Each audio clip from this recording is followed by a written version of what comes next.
The Cold War. The Cold War was an ideological war, okay? Different ideologies. So it's a war between the promoters of capitalism and the promoters of communism, right? The main two countries involved, or the most powerful two countries that were involved, were the superpowers, right? The two superpowers that came out of World War II.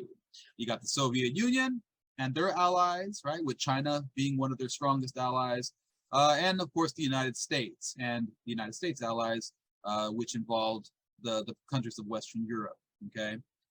So you got these two blocks which are going to be going at it in the Cold War.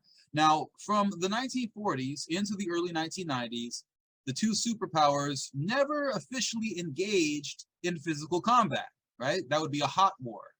But several wars were fought which indirectly involved the two superpowers as the United States tried to contain the spread of communism. Now, one of the first incidents of the Cold War was the Iran crisis of 1946. So during World War II, the Soviet Union and Great Britain occupied Iran, right? It was a strategic location and they're trying to prevent Germany from occupying it first, right? At the end of the war, though, they were supposed to leave Iran, but the Soviet Union remained there in an attempt to gain control of Iran's oil fields. But eventually, the US and Great Britain worked to force Stalin to vacate Iran, right? They put pressure on him. Now, this was one of the first points of contention that is starting the Cold War, right? Because now the United States and Western Europe are starting to see that the Soviet Union has intentions to expand its influence around the globe. In 1946, George Kennan, an American diplomat, had warned in his communication from the Soviet Union that the Soviet Union had plans for worldwide expansion, right? The expansion of communism worldwide. And he was urging the US in his long telegram to stop the expansion of the Soviet Union. You got to stop it before it spreads to other countries, right? Because you're going to have these communist countries popping up all over the world, and the Soviet Union is inherently intent on expanding communism worldwide. So Kennan is one of the early American diplomats who's speaking out about the need to contain communism, okay?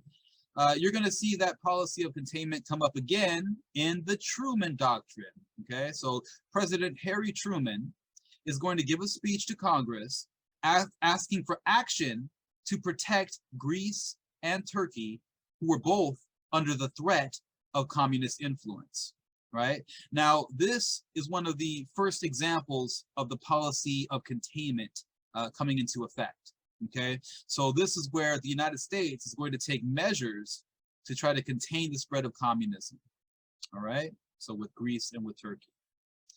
Around this same time, Congress is going to develop new federal agencies to help support the policy of containment, right? And to deal with foreign affairs in general.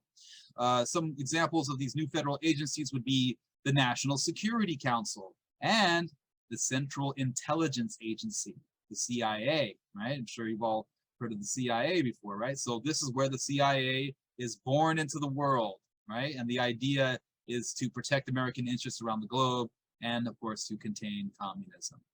Another important aspect of the Cold War in the early years was the Marshall Plan. Okay, so Secretary of State George C. Marshall pushed for a massive amount of aid, about $13 billion, to Western European countries to help revive their economies and infrastructure after the devastation of World War II. Right, so this was a part of the policy of containment because the economic struggles of Western European countries had led to the rise of Communist Party or people that were interested in the Communist Party as people start to become critical of capitalism, right? Because their economy is destroyed because of World War II, and you know their country isn't doing enough to revive it, and so you know they're starting to get a little upset. You know, saying, hey, you know, capitalism isn't making my life better. Maybe we need to switch to communism, right? So you have some people getting interested in the Communist Party because of this. And Marshall is warning, hey, we got to do something about this. We got to get these Western European countries, back online, get their economies in order. All right. So the Marshall Plan soon helped several European countries to start increasing their production, which is going to boost their economies, right? Because the more you produce, that means you're going to need workers, right, to work in those factories to produce more goods. And so this is going to help the economy because more people are going to have jobs, then they can go out and buy those goods, right? But the Soviet Union and the countries of Eastern Europe did not receive any foreign aid from the Marshall Plan, right? They didn't want it. They didn't want any type of U.S. influence in their economies. Okay, so what you have then is a number of countries in Western Europe receiving aid and rebuilding their economies, while the Soviet Union and the countries that are under their influence in Eastern Europe are not receiving any aid from the United States. Okay, so there is a division in Europe. In 1948, the US and 23 other countries signed the General Agreement on Tariffs and Trade, the GATT. Okay, so this was a trade agreement where the signing countries would lower their tariffs. Remember, tariffs are import taxes, and they would get rid of all their quotas for imports, meaning that countries could export unlimited amounts of various products to those signing countries, right? There was no limits on the products that they could send because there's no quotas.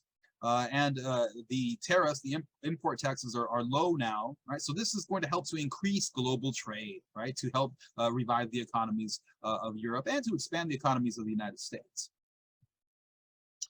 Now, instead of participating in the GATT, the Soviet Union offered the Council for Mutual Economic Assistance in 1949.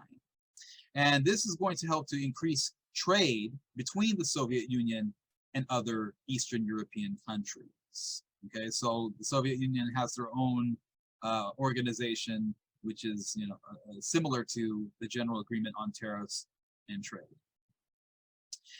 Japan would also experience economic recovery after World War II. It took a few years, but eventually they got there. It was really during the Korean War when the Japanese economy fully revived, as Japan was used as a base for the United States during the Korean War. And they received billions of dollars in government contracts and in foreign aid, okay? So in a sense, it's kind of like Keynesian economics, only the government spending is coming from a foreign government in a sense, right? And then the Japanese government could take it from there and use that to create jobs. Also, since Japan was not allowed to spend more than 1% of its GDP, the gross domestic product, on rebuilding its military, right? Couldn't spend more than 1% on rebuilding its military. That money could be used to develop the economy. It's part of the treaty with the Allied powers after World War II that Japan couldn't spend more than 1% of its GDP on its military, so that they couldn't rebuild their military and cause problems for the West again, right? So by the 1960s, Japan had the third largest economy in the world. And the US hoped that this economic growth would help to deter the spread of communism in East Asia, as other countries would be inspired to follow the Japanese example.